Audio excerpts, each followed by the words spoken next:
जय जय श्री राधे श्याम। कैसे हैं आप लोग? पूर्ण विश्वास है बहुत ही कुशल मंगल होंगे और उतने ही कुशल मंगल ढंग से आप लोगों का दिन भी चल रहा होगा। आज का हमारा उद्देश्य होगा शिव कथा कैसे सीखें। देखिए, शिव कथा के 4 मुख्य पिलर्स या स्तंभ हैं।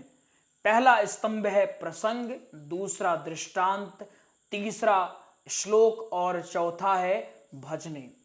अगर इनमें से किसी एक को भी हटा दिया जाए तो हमारी शिव कथा अधूरी हो जाएगी, और यदि इन चारों को हासिल कर लिया जाए या प्राप्त कर लिया जाए तो हमारी शिव कथा तैयार हो जाएगी। इसका अर्थ यह है कि यदि आपको शिव कथा सीखनी है, आगे चल करके शिव महापुराण करना है, तो आपको चाहिए कि आज से ही प्रसंगों में अपनी पकड़ बनाइए, प्रसंग के आधार पर दृष्टांत दीजिए।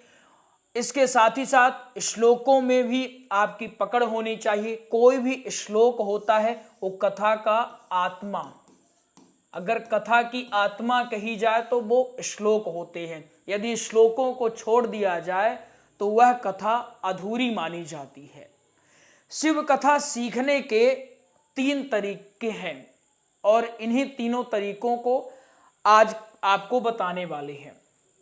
जो पहला तरीका है वह तरीका सर्वविदित है, घर पर सीखें। मान लीजिए यदि आपके घर में कोई पहले से शिव महापुराण करते हैं या उनको शिव कथा के बारे में अच्छी खासी जानकारी है, तो आप उनके सानिध्य में जाइए और बेहतर ढंग से शिव कथा की तैयारी करिए। बस आप याद ये रखिएगा कि वो आपको सही से बतावें। होता कुछ ऐसा है कि लोग सोचते हैं कि हमसे आगे ना निकल जाए, इस चक्कर में आधा अधूरा या अटपटा कुछ भी बता देते हैं। बहुत सारे गांव या शहर के बच्चों को हम देखते हैं, उनका कहना होता है गुरुजी हमारे पड़ोस में एक चाचा जी रहते थे, कथा तो वो ठीक ठाक करते थे, लेकिन जब उनके पास पूछने गए तो हमें वो बताए नहीं, जो बताए अधूरा बताए और बीच में ही हमें बताना छोड़ भी दिए। तो आप जिनके भी सानिध्य में रहिए तो प्रयास करिए कि वो आपको पूरी जानकारी दें। इसके साथ ही साथ फोकस करना है तथ्य के ऊपर, कहीं तथ्य वो गड़बड़ ना बता दें। जहां आप सीख रहे हैं तो ऑथेंटिक जानकारी वो आपको देते हों। इसके साथ ही साथ ध्यान यह भी रखना है कि क्या ये वास्तव में हमको बताना चाहते हैं या नहीं। अगर आपको ये वास्तव में बताना चाह रहे होंगे तो आप बेहतरीन ढंग से घर पर कथा सीख सकते हैं। दूसरा हमारा तरीका है गुरुकुलम में जाकर के कथा सीखना। गुरुकुलम में जाकर के भी आप शिव कथा सीख सकते हैं। बहुत सारे ऐसे गुरुकुल हैं, वृंदावन में भी हैं, अयोध्या में भी हैं, काशी में भी हैं, कुछ जबलपुर में भी हैं, तो जो आपको शिव कथा सिखाते हैं। लेकिन जब गुरुकुल में आप प्रवेश लें तो एक बात का ध्यान रखिएगा, पहले से ही देख लीजिएगा कि वो आपको शिव कथा सिखाएंगे या कर्मकांड सिखाएंगे। कहीं ऐसा तो नहीं कि शिव कथा कह दें कि हम 2 साल बाद सिखाएंगे, अभी आपको कर्मकांड की ओर लेके जाएंगे, कर्मकांड पहले जान लो फिर शिव कथा सिखाएंगे। कर्मकांड और शिव कथा दोनों में कोई वो नहीं है, अलग अलग सब कुछ है। कर्मकांड जो करवाते हैं उनकी शैली अलग होती है, वो मंत्र अलग हिसाब से बोलते हैं। शिव कथा में मंत्र और जो श्लोक हैं अलग हिसाब से बोले जाएंगे।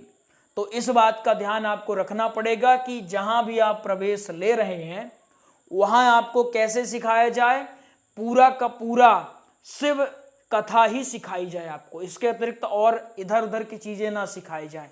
एक कथा में आपको पारंगत कर दिया जाए, उसके बाद आप भागवत, श्री राम कथा, इन कथाओं को सीखिए। पहला तरीका आपने देखा घर पर सीखने का, दूसरा तरीका गुरुकुलम का, और तीसरा और सबसे महत्वपूर्ण जो है वह है ऑनलाइन कक्षा के माध्यम से। ठीक है ना? तीसरा तरीका है ऑनलाइन कक्षा के माध्यम से। आजकल बहुत प्रचलन में है ऑनलाइन शिक्षण। इसका यह कारण है कि एक स्थान में बैठ करके कहीं इधर उधर बिना जाए घर में रह करके हम कम शुल्क में शिव कथा या कोई भी कथा की तैयारी कर पाते हैं। पहले ऐसी व्यवस्था थी, एक गुरुकुल है, एक कहीं जा नहीं सकता है, इसलिए सारे बच्चों को एक गुरुकुल में बुला लो। परंतु आज जब से ऑनलाइन का युग आया है तो बहुत चमत्कारिक लाभ हुए हैं कि एक गुरुकुल है, जैसे हम अभी कुंज विहारी गुरुकुलम में खड़े हैं और आप यत्र तत्र जहां भी होंगे हमको देख पा रहे हैं। ठीक, ऑनलाइन कक्षा के माध्यम से आप शिव महापुराण की तैयारी कर सकते हैं। उसके लिए आपको क्या क्या आवश्यक होगा वो देखिए। सबसे आवश्यक क्या है, आप एक प्रॉपर क्लास लें, उसके साथ ही साथ क्लास के आप नोट्स लें और नोट्स के साथ आप प्रॉपर समय दें। समय कितना देना है, लगभग 1 घंटे, अगर 1 घंटे की क्लास हो रही है तो 2 घंटे आप अपने से पढ़ो। टोटल दिन भर में 3 घंटे का आपको समय देना है। अब कुछ होंगे गुरुजी, हम यदि इन तीनों में से कुछ नहीं करना चाहते हैं तो हमारे लिए क्या होगा? तो आपके लिए यह है कि आप एक ग्रंथ लेकर के आइए और आप एक नोट्स ले लीजिए। ग्रंथ आपको रखना है साथ में, ऑथेंटिक चीज़ों को करने के लिए या बात कहीं गड़बड़ तो नहीं है वो जांचने के लिए। और नोट्स आपको इसलिए रखना है कि आपको एक क्रम मिल जाए कि कैसे क्या बोलना है, कहाँ क्या करना है ना।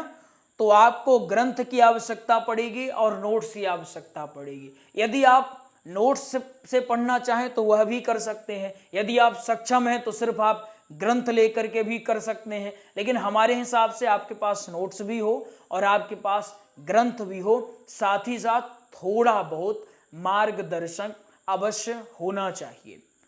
कुछ इस प्रकार से आप शिव कथा की तैयारी कर सकते हैं। एक छोटी सी जानकारी थी। अभी शिव कथा के बारे में बहुत सारी जानकारियां हैं कि शिव कथा को सीखने की शुरुआत कैसे करनी है।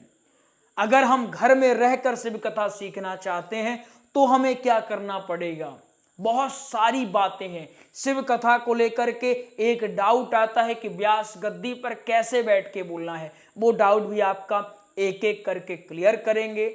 आज की कक्षा में इतना ही। अच्छा, एक और जानकारी, यदि आपको शिव महापुराण के नोट्स चाहिए तो हमने शिव कथा के नोट्स भी तैयार करवा दिए। जानकारी है शिव कथा के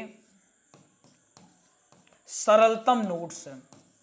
इसमें आपको क्या क्या मिलेगा, इसमें भजन मिलेंगी, प्रसंग मिलेगा, दृष्टांत मिलेगा, महत्वपूर्ण श्लोक मिलेंगे। ये शिव कथा के नोट्स 9 दिवसीय हैं। ठीक, तो 9 दिन के पूरे अलग अलग आपको फाइलें मिलेंगी।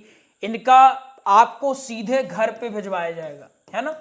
ये जब आप नोट्स मंगवाते हैं तो आपको सीधे घर पे उपलब्ध करवा दिया जाता है कोरियर के माध्यम से। इनका जो शुल्क रखा गया है, तो वर्तमान में इनका शुल्क रखा गया है 3700। ठीक, 3700 रुपए देकर के आप शिव महापुराण के नोट्स प्राप्त कर सकते हैं। अगर आपको नोट्स प्राप्त करना होगा तो आप दिए गए नंबरों में संपर्क कर लीजिएगा, आपको नोट्स उपलब्ध करवा दिया जाएगा। मिलेंगे किसी और कक्षा में, तब तक के लिए राधे राधे, जय श्री कृष्णा।